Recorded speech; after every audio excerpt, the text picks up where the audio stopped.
I'm Charlie Gauthier, Director of Facilities for Quaker Valley School District, and I have John Orsini, the architect for the project, here with us today.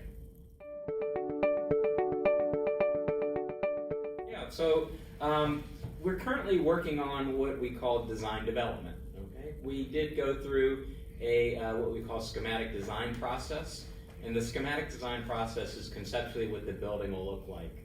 We start to talk about relationships in schematic design and where different elements of the building are. For instance, how does the music department relate to the theater?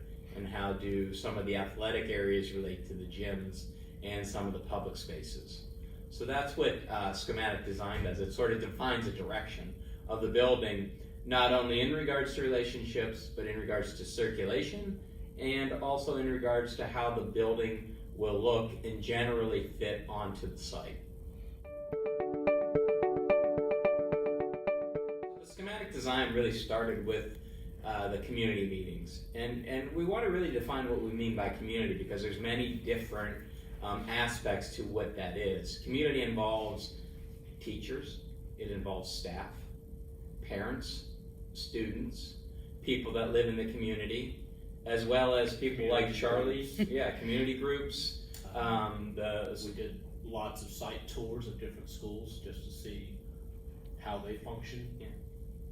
Also, Sustainable Swiftly. Yes, right? They were involved in discussions with what the building can be. And site tours, so a lot of site tours and community feedback on the site tours. Yeah, the site tours were a good way for the district and some of the board members and the groups to really see some of the spaces that we're talking about that Quaker Valley High School currently doesn't have.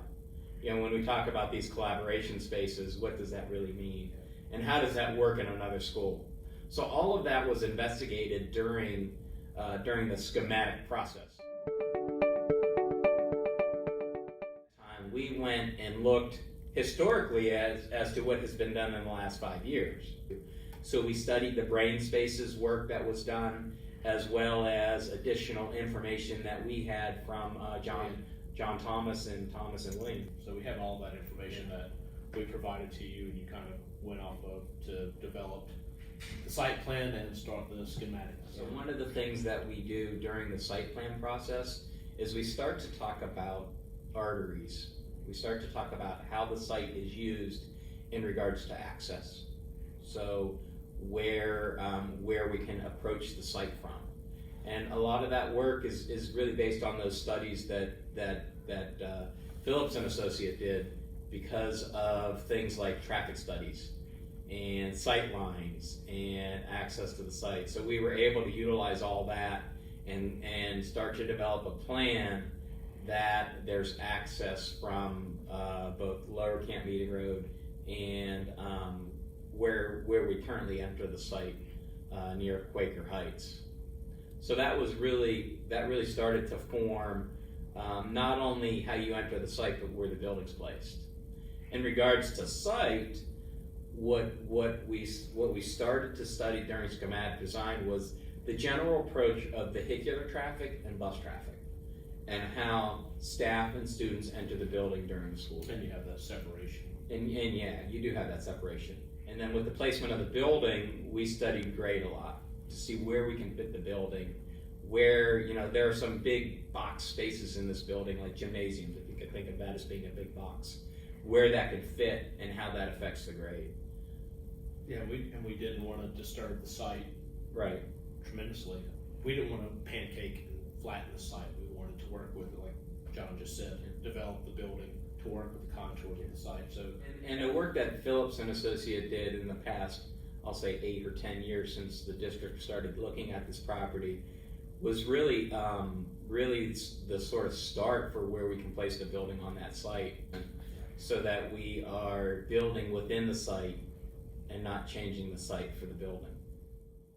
So with that, we sort of have a step to building then, because of the existing topography that's out there.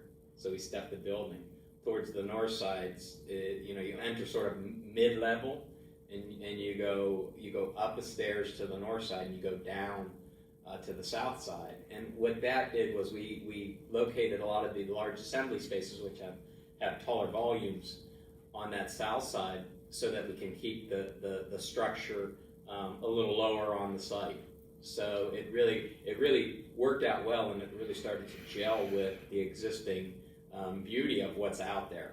Well, where are the views from within the building, right? So we started to define things, define some of the spaces based on, like north-facing classrooms where you get an even distribution of light, which is really critical. So a lot of the classrooms face that direction so we don't have glare. Where does the cafeteria look out on? And how does that relate to some of the other spaces? So we are currently in the design development phase. We're also doing the sustainable study, which really affects the design development stage. So the next month, we're doing a number of things. In regards to sustainability, we're looking at the energy model and seeing what those opportunities are associated with energy savings and what we can do to the design to improve the performance of the building. With that, we're also going and meeting with teachers, meeting with staff, meeting with students about the specifics of space. We did that during the schematic design process to talk about relationships. And now we're digging deeper into each room and sitting down with the user. We call them user groups. Sitting down with the user groups to say, hey, this is what our science rooms want to be, or this is what we're thinking in regards to our classrooms. And if you think about it, you sort of go from I like to say you go from big picture down to what is the screw being used in the wall, right? So we're in the middle of all of that. So if you think about it that way, we're in the middle of all that. We've defined what the building was going to be during schematics. Now we're honing in on various elements, and we're starting to select things. And then we're looking at probably a 3-year process to the end of construction once construction documents are finished. That's correct. You really start to evaluate the educational process that's going on in Quaker Valley.